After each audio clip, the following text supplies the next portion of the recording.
Ini adalah cara untuk menentukan level harga psikologis dalam trading saham maupun forex. Stay tune.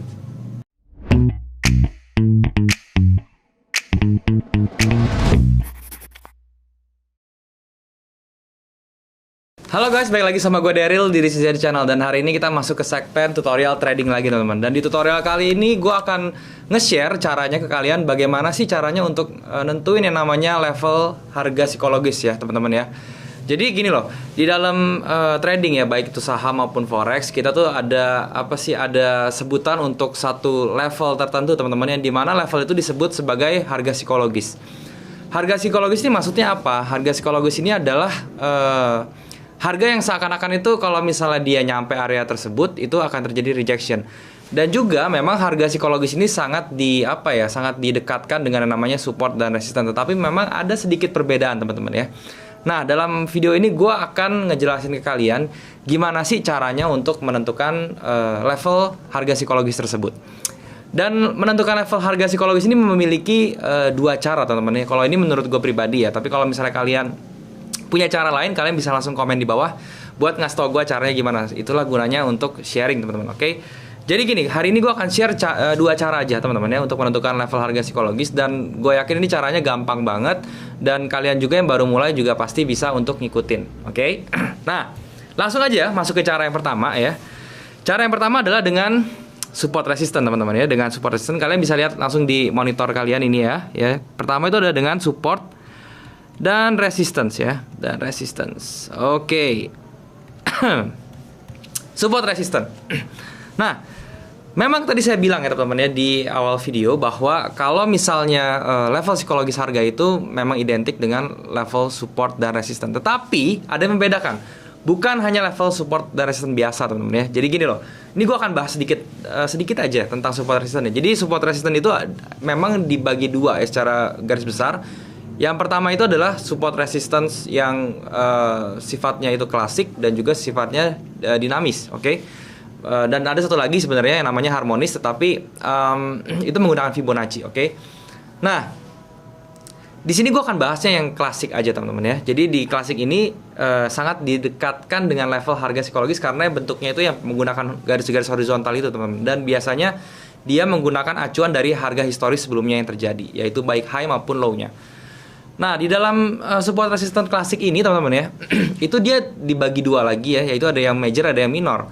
Yang minor itu yang memiliki pantulan ya atau rejection itu yang kurang signifikan atau yang kecil. Tetapi kalau yang major itu rejectionnya itu sangat signifikan levelnya. Itu yang membedakan. Nah, untuk menentukan level psikologis harga ya, itu kita biasanya menggunakan support resistance yang sifatnya major. Dan ya, yang uniknya ya, di sini biasanya adalah ditarik dari level harga tertinggi teman-teman, oke? Itu adalah yang pertama, itu support resistance-nya SR-nya itu ditarik dari harga tertinggi, oke?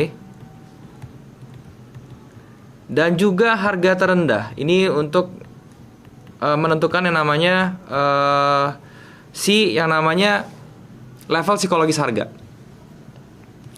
Jadi level psikologis harga ini ditentukan dari support resistance harga tertinggi atau all time high dengan yang supportnya itu adalah harga terendah sepanjang masa atau all time low. Oke, jadi resistannya itu all time high, supportnya itu all time low.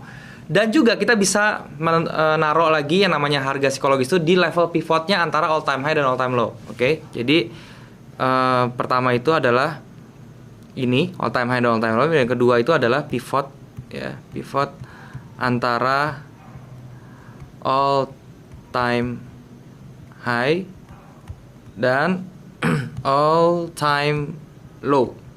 Oke, jadi ada 3 level psikologis harga yang kita bisa dapat dari menggunakan cara ini. Yaitu yang pertama, kita bisa mendapatkan level psikologis harga di resistance all time high-nya. Yang kedua, kita bisa mendapatkan level psikologis harga di all time low-nya, di support, oke? Atau juga kita bisa mendapatkan level psikologis harga di pivot antara all time high dan all time low. Oke, itu seperti itu ya. Contohnya gimana ya? Gue kasih contoh. Ini gue kasih contoh sekarang di saham, oke? Misalnya kalian beli saham, misalnya kita lihat satu saham namanya saham A gitu ya. Nah, saham A itu dia menunjukkan harga terendah sepanjang masanya itu di 1000 misalnya. Nah, kemudian harga tertinggi sepanjang masanya di 5000. Nah, itu kan 1000 ke 5000 itu kan ada nilai tengahnya teman-teman ya, yaitu nilai tengahnya tuh di mana itu adalah di sekitar 2000 teman-teman ya. Dari 1000 ke 5000 itu kan jaraknya 4000, berarti kalau misalnya nilai tengahnya itu sekitaran di 2000 lah ya. Nah, itu jadi kita dapat 3 level harga. Nah, ini ketiga level harga ini kita harus ingat-ingat terus teman-teman ya. Jadi kalau misalnya harga itu mendekati level 5000 ya, atau mendekati level resistannya lagi, 5000 ini dianggap sebagai level harga psikologis. Jadi ketika harga mendekati level tersebut, dia akan ke-reject ke bawah. Atau dia mendekati level pivotnya di 2000 teman-teman ya. Itu juga dia dianggap mendekati level kalau misalnya dia mendekati level pivotnya, itu juga dia dianggap mendekati level harga psikologisnya. Dan kemudian kalau misalnya dia turun menuju level 1000-nya, dia juga dianggap mendekati level psikologis harganya. Dimana ketika dia mendekati level psikologis harga tersebut, dia akan melakukan rejection. Dan kalau pivot ini biasanya dia dijadikan acuan teman-teman ya. Jadi kalau misalnya dia bergerak di bawah pivotnya atau di bawah level psikologis harganya yang diambil dari pivot itu, maka kecenderungannya dia akan menuju ke level psikologis harga yang ada di support. Sebaliknya kalau dia bergerak di atas pivotnya, dia akan cenderung bergerak ke level psikologis harga yang ada di resistance all time high. Oke, seperti itu ya teman-teman. Jadi gak semua support resistance itu bisa dijadikan level psikologis harga. Pilih yang majornya aja, terutama yang all time high dan all time low, serta pivot dari antara kedua itu. Nah, itu adalah cara untuk menentukan yang pertama teman-teman. Nah, sekarang cara menentukan yang kedua bagaimana ya?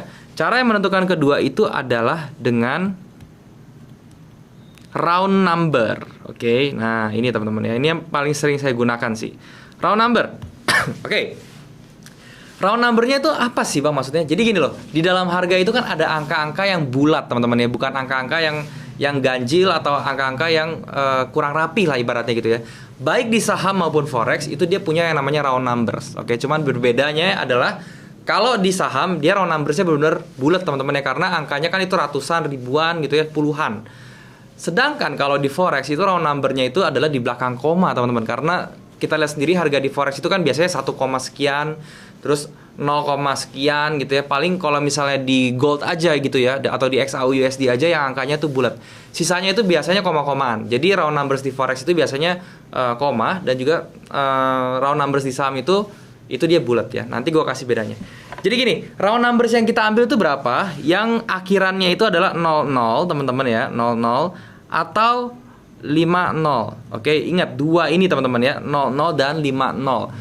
Kenapa seperti itu? Ya karena gini, logikanya adalah dipercaya teman-teman, ini dipercaya bahwa smart money itu atau orang-orang yang institutional player gitu ya, yang uangnya itu besar, memang dia itu bukannya retail trader, dia adalah institusi yang memiliki dana untuk ditradingkannya itu besar atau diinvestasikannya besar.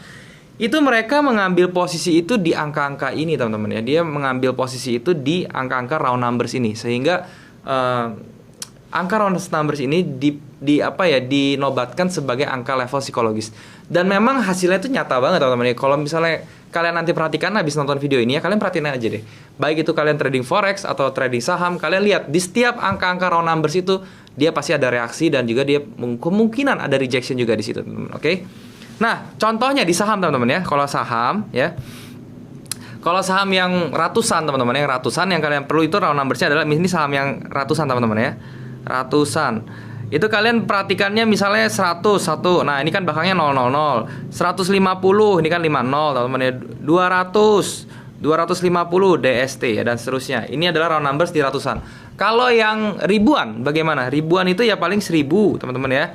1500. Terus 2000, 2500 dan seterusnya. Ini adalah round number untuk di saham teman-teman ya. Jadi itu yang diperhatikan. Kalau puluhan gimana bang? Kalau puluhan ya sama aja ya, 10, 15 gitu ya, 20, 25 dan seterusnya juga. Jadi ini ya, kalau di saham ini kalian perhatikannya seperti ini aja.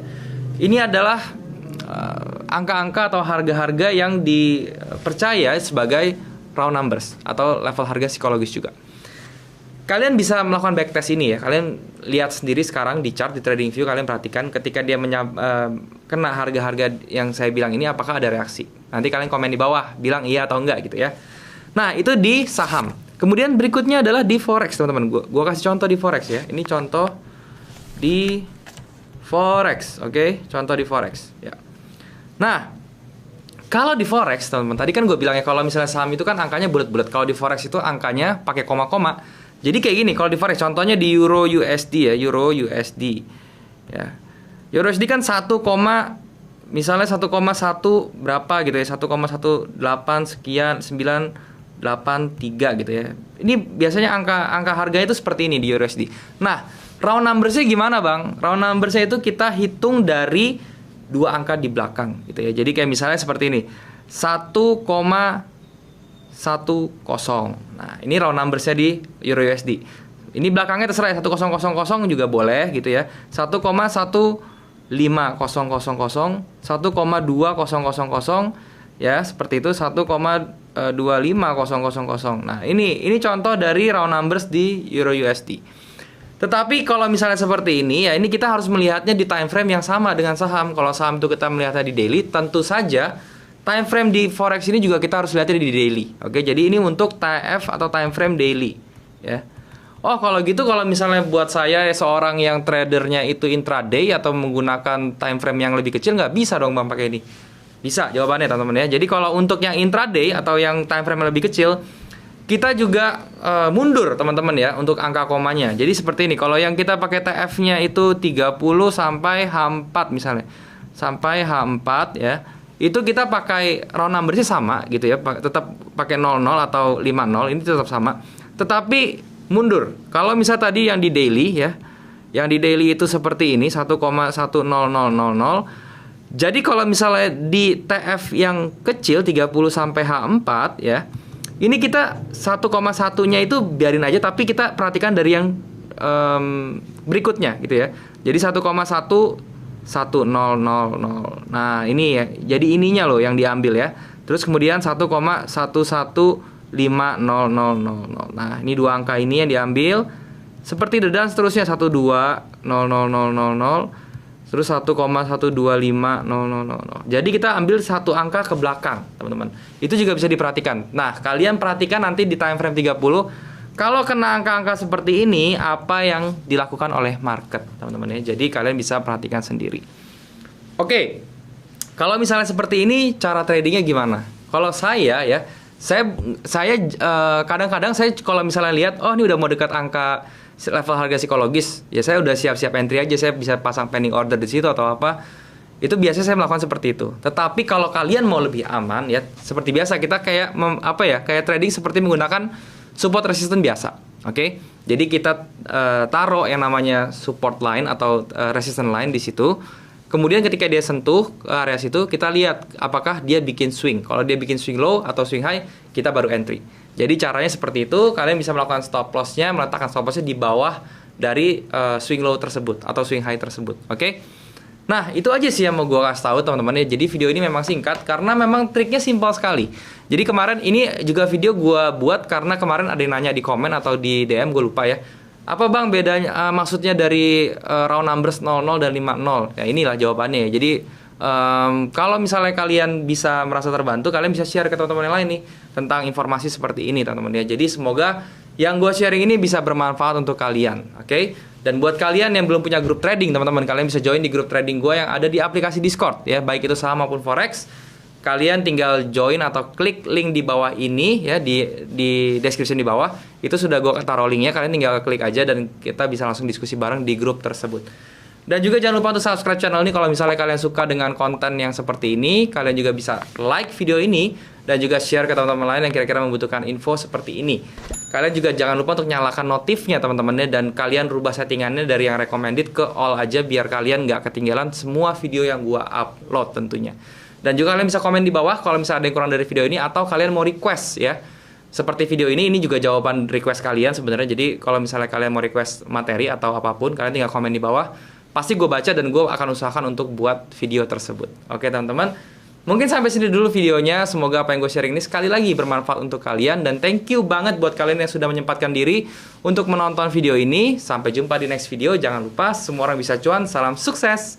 Bye-bye.